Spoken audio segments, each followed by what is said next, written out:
How do you actually deal with problem situations?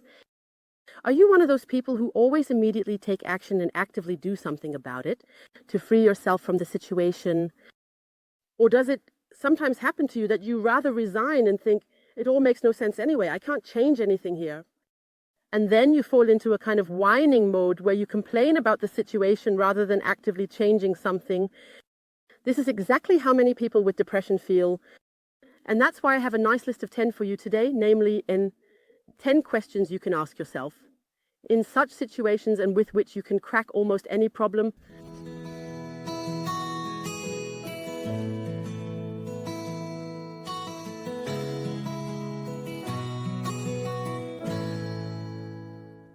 Hello and welcome to Soul Tapping. Today I'm sitting in the wonderful sun again, and it has become so intense that I can only bear it with sunglasses. So I'm demonstrating my self-care to you today by showing you that I'm just going to keep my sunglasses on, because otherwise I simply can't look into the camera. And you'll just have to live with that today. At least I'm not driving a car for this. But sitting nicely here in nature, the trees are starting to bloom again. And now we're starting with a new list of 10 questions you can ask yourself in problem situations. Why questions? This is a very important principle that we should remind ourselves of repeatedly. Questions are much more helpful than statements because it's about opening doors. Basically, that's the motto of my entire podcast that I do here on YouTube. It's about opening doors in front of your nose again for new possibilities. When we make statements like, that won't work for me anyway, now I'm in a mess, I'm such an unlucky person, or whatever. So when you simply make a statement about what's not going well right now, that doesn't open up possibilities. You're standing in front of a wall, you've closed the shutters, but when you start asking questions like, what else is possible? Or how can it be done easily now? Then the doors to new possibilities open again. That's why, by the way, this is one of the great tools from Access Consciousness. If you're interested, you can Google it and check out the books by Dr.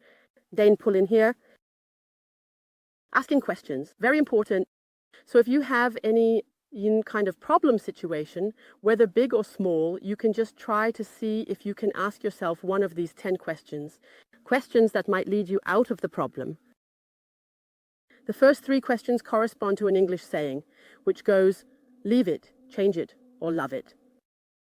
This is also something that Eckhart's colleagues always say. The first question you can ask yourself is, can I leave this situation? Leave it? Very often we believe that we cannot leave a situation. We think we have to remain in it, but maybe that's not the case at all. So let's take some everyday example situation. For example, you are in an uncomfortable conversation where you feel trapped, either because someone is criticizing you at work, or maybe a neighbor is telling you about terrible things. Have you heard so-and-so has cancer or is in a terrible situation, had corona, or what's happening now in Ukraine is so terrible, terrible, terrible. And during the conversation, you already feel how it drags you down, how this negativity makes you feel small, folds you up, and you actually don't want that, but you might think it would be rude to just leave or something. And in that situation, you can ask yourself, can I leave this situation? These can also be unsolicited tips. For example, when some people have heard that you have depression and they come with their super tips saying you just need to exercise more and so on, just need to relax, and you think you don't want to hear these unsolicited tips, then you are allowed to leave the situation. So ask yourself this question, can I leave the situation? And very often it is possible. You just need to do it consciously and remind yourself that it is possible. And simply say, excuse me, but I feel that it's not good for me to talk about this right now. Can we please change the subject? Period. You don't have to be rude and walk away or come up with a white lie. I'm generally not in favor of lying and also not in favor of the truth. And then not to say, oh, by the way, I still have to. But no, this topic is not good for me. I feel it brings me down and I can't handle that right now. Thank you. For example, that would be one option, to leave the situation. The second is, if you can't leave the situation, let's say you're sitting in a completely overcrowded train, whatever, you just can't get out of there right now, then maybe you can change the situation. So it would be change it, leave it, change it. Let's stick with this train example. Maybe you know such situations. You're somehow sitting in an overcrowded compartment and next to you is someone who is taking up a lot of space. They're listening to loud music or making loud noises or bothering you, so much so that they're touching you all the time or something like that. Well, I know that from my past, I wouldn't have said anything then. I would have somehow thought, well, I can't change anything about it now. Now I have to endure it. Poor me. I always call that the poor me syndrome. And now I don't have that anymore. I have now realized that it used to be like that for me. And then you really have to ask yourself, can I change the situation? Either you find another seat somewhere else, and if not, talk to the guy and ask them to give you more space. So taking space is often a depressive issue. Depressed people often think they are not allowed to be here and they are not allowed to take up this space, but you are allowed. So this is just an example situation. It can be anything. So either leave the situation. If that's not possible, change the situation. And if that's not possible, you can still move on to the third point, which is to accept the situation. That would be love it. So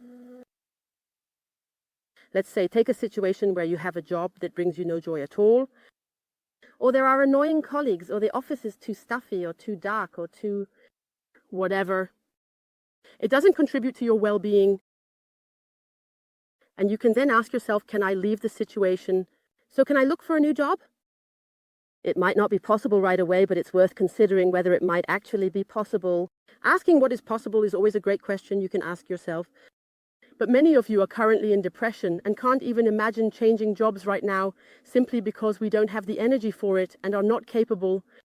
Then you can still see if you can maybe change it in the sense of, can I simply become aware of what my needs are? What exactly is bothering me here? And then ask for it.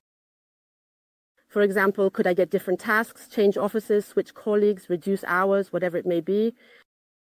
And if none of that works, then you can still ask the third question, namely, can I accept this situation? It's about surrender. It's about viewing everything with love.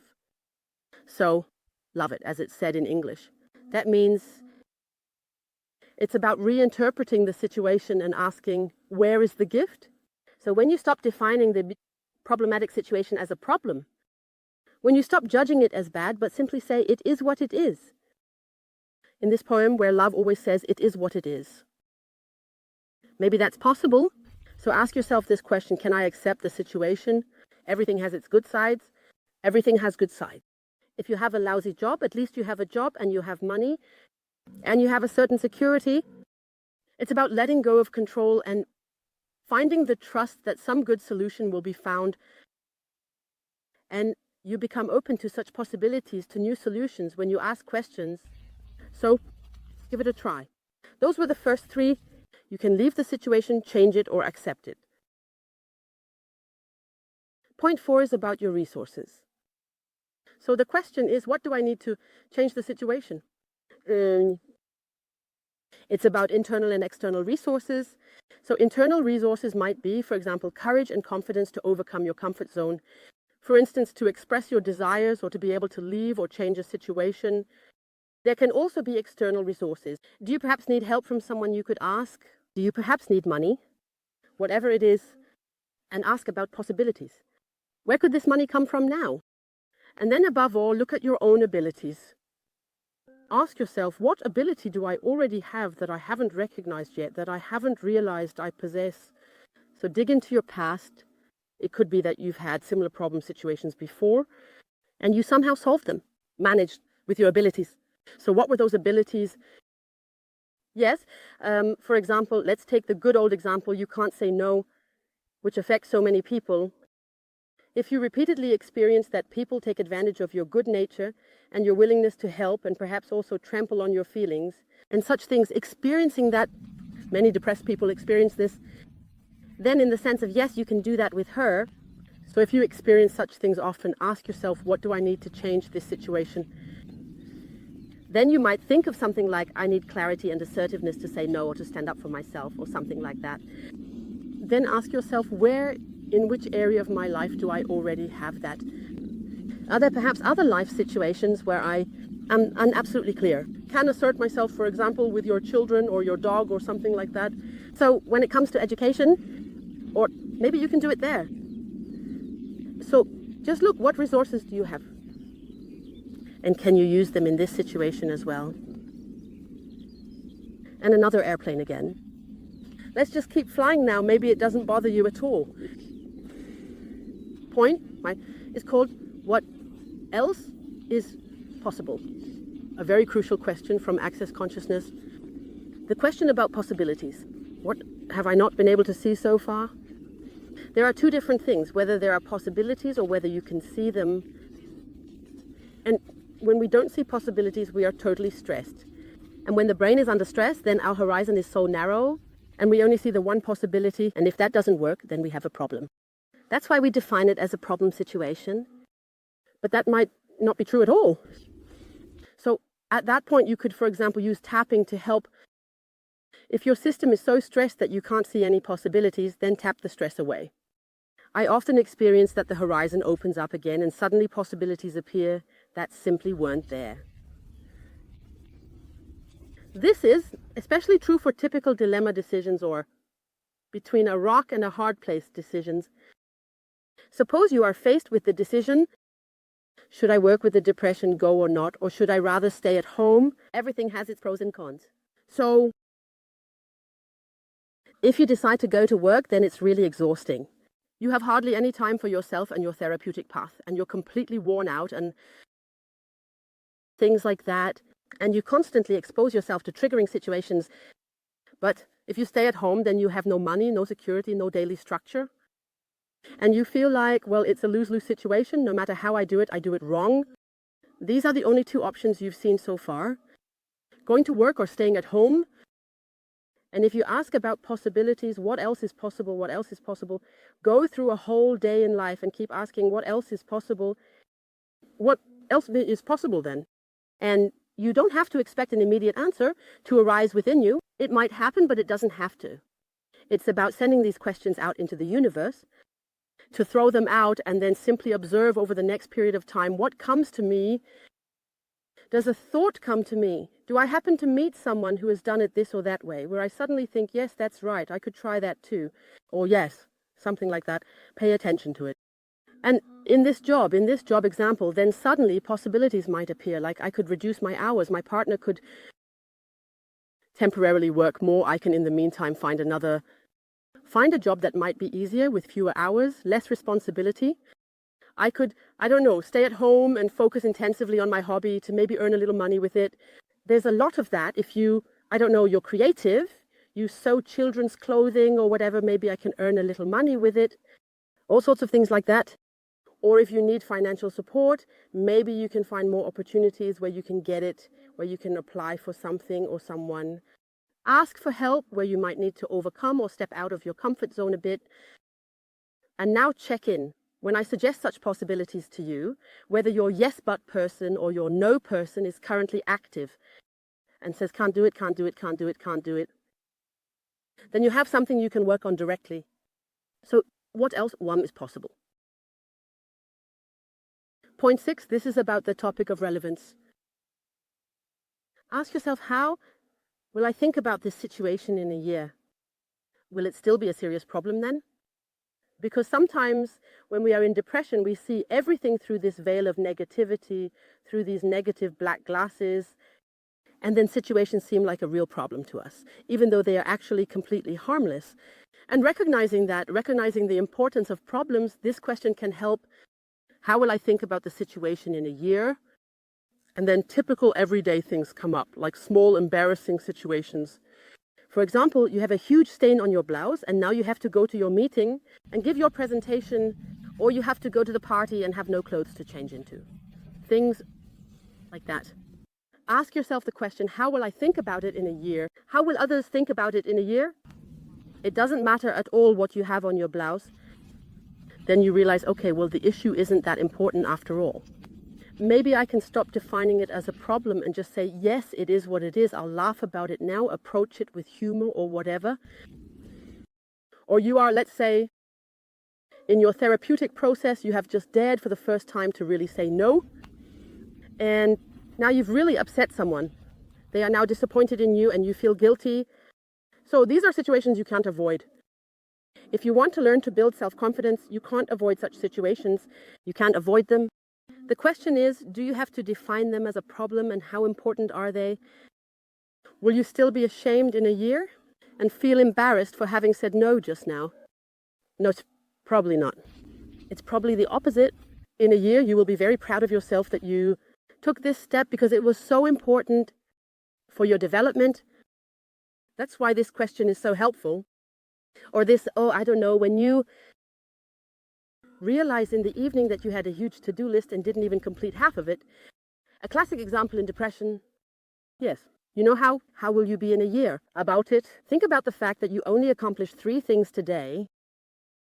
It doesn't matter at all. So relevance. With this, you find out whether your problem is really one or not. Point 7. This is a very interesting question. Namely, whose problem is it? Is it mine? This is about the topic of responsibility. Do you really have responsibility for this situation, or can you also pass it on? Let's take a small everyday example. Let's say your partner doesn't like the food you cooked, or they complain that you forgot to buy the cheese. Ask yourself the question, whose problem is it? Is it mine? No, it is not yours. If your partner complains, it's their problem. You don't have to make it yours. Or, yes, something like when your best friend or your adult daughter has her problems or so, and you go, you worry yourself sick? I don't know. And you make it your problem. But it's not your problem. You are allowed to be compassionate, and you can stand by someone's side when they have a problem, but don't make it your problem. So if you are suffering, then ask yourself the question, is this mine? And, or now also, yes, let's say with the war in Ukraine. That is at the moment not your problem. So don't make it yours. This might sound really harsh and cold-hearted and heartless. And what do I know? But that's exactly the thing with relatives. Yes, so then no one is helped if your relatives in solidarity with you wear themselves out because of your depression. Yes, and no one is helped if you sit in front of the news all day and absorb the terrible images from the war zones, which then haunt your mind, drag you down, lower your vibrational frequency. With that, you help no one. It is not your problem, and it might cost you a bit of your comfort zone to see it that way, because you might be so empathetic and eager to help. By the way, there's nothing wrong with that. You're allowed to be empathetic. You are allowed to help. You are allowed to donate to Ukraine. You can do all of that. But don't make the problem your own, because then you drag yourself down with it, and that's not the path you want to take. You want to go on the path of healing. That means you need to keep your vibration high as possible. Turn off the box, meaning the TV or the phone. Don't immerse yourself in these Ukraine news. You're not helping anyone with that, and least of all yourself. This is again the thing with pity and compassion. So question 7, to whom does the problem belong? Point 8 is the flip side of the coin. It's also about responsibility, but the other way around. With which false belief have I unconsciously created or attracted this problem into my life? It's about when you have asked the question, to whom does this belong? And you come to the conclusion, yes, it's mine, it really is mine. Okay. Then take responsibility for this situation by asking yourself, how have I manifested this again? Because you have manifested it. We are all creators of our reality. We must always remember that, according to the law of resonance, we attract problems, situations, people, and everything into our lives because we have previously emitted them with our thoughts and feelings. So ask yourself, what have I emitted to receive this in return? For example, if you work incredibly hard but still always have financial worries, the money is simply not enough. Your boss demands endlessly but is never satisfied with you if you are stuck in such a situation. We humans tend to shift the blame and responsibility onto the boss, the system, the bad politicians, and so on. Don't do that. It doesn't help you. Instead, look within yourself. With what thoughts and feelings have I emitted this and received it back? Namely, perhaps beliefs like I'm not good enough, or life is not a bed of roses, you always have to work hard for money, or I haven't earned more money, or something like that. Look within yourself. What kind of energy have you radiated? And don't blame bosses, colleagues, or anything else, but simply look at what have I created this with. And very importantly, I always say it's not about blame. You are not solely to blame if you are stuck in a problematic situation, but you are co-responsible for the creation of it, for the manifestation of this story that has just happened. And if you dare to take responsibility, then you return to a situation where you can truly change the situation and don't have to remain in a passive mode. I have often talked about this in my videos, also in the video about the victim role and such. Feel free to watch it again if this is a topic for you. So point 8 is taking responsibility. With which false belief have I unconsciously created this problem for myself? Point 9 is called wishes. Imagine how I would like it to be instead. This question is often overlooked. When you're stuck in a complaining mode, then you always say, yes, I don't want this, I don't want that, I don't want that. But how do you want it? It's like there's this short story about the restaurant of life, and there's someone sitting there who only ever says what they don't want. So when the waiter comes, takes the order, and the guy only ever says what he doesn't want. I don't like fish soup, I don't like Brussels sprouts. And what does he get? He gets fish soup and Brussels sprouts. So a wonderful short story. You should listen to it sometime. You have to find out what you want. I've already made videos about it, but I want to mention it again here. So what kind of energy should I emit to get back what I want? The energy of abundance instead of lack, of lightness instead of heaviness, of joy instead of sadness. It's your job to work on getting step by step into the energy of abundance, lightness, and joy. That means become clear about it. For example, I no longer complain about my boss, but instead I wish for a job where I can earn a lot of money with ease and joy. That is my wish. Maybe you think it won't work. Or I don't even deserve it. Or how is that supposed to work? Let go of that thought. It's not helpful. That's the wrong question. The question is, how is that supposed to work? That is not helpful. So not in this sense of the rhetorical, yes, it won't work.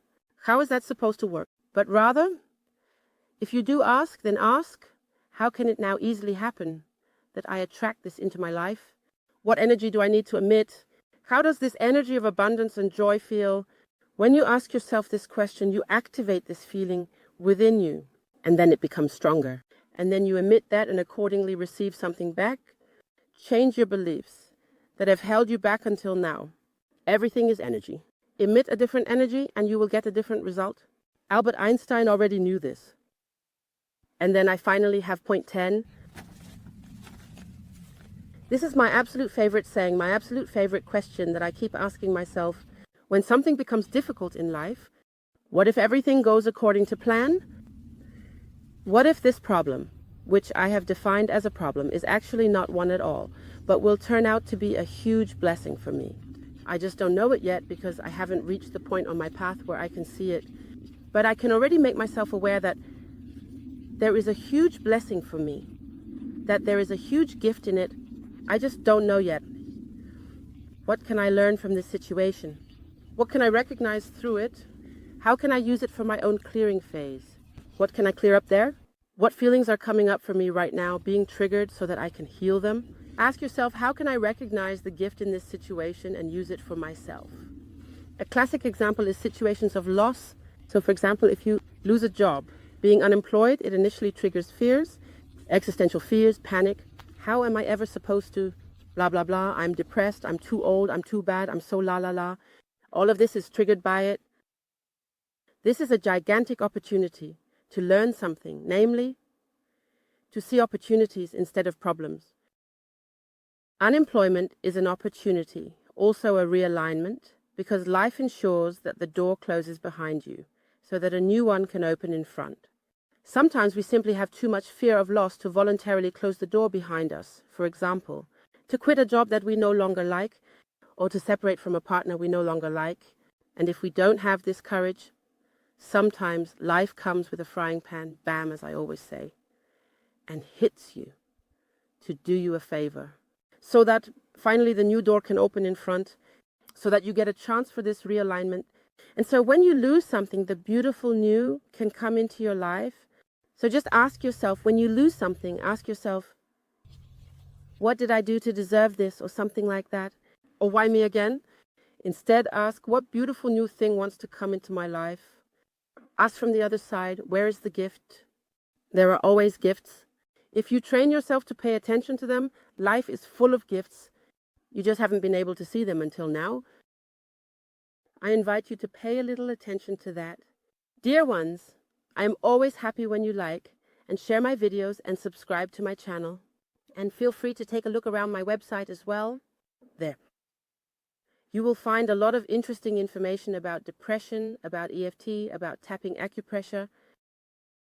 Feel free to check out my online course as well. I have recorded many videos for tapping along, for self-help, where you can work on your issues independently. And if you would like to work with me in my practice, whether live or via video conference, just feel free to contact me. And now I wish you a wonderful sunny day. See you then.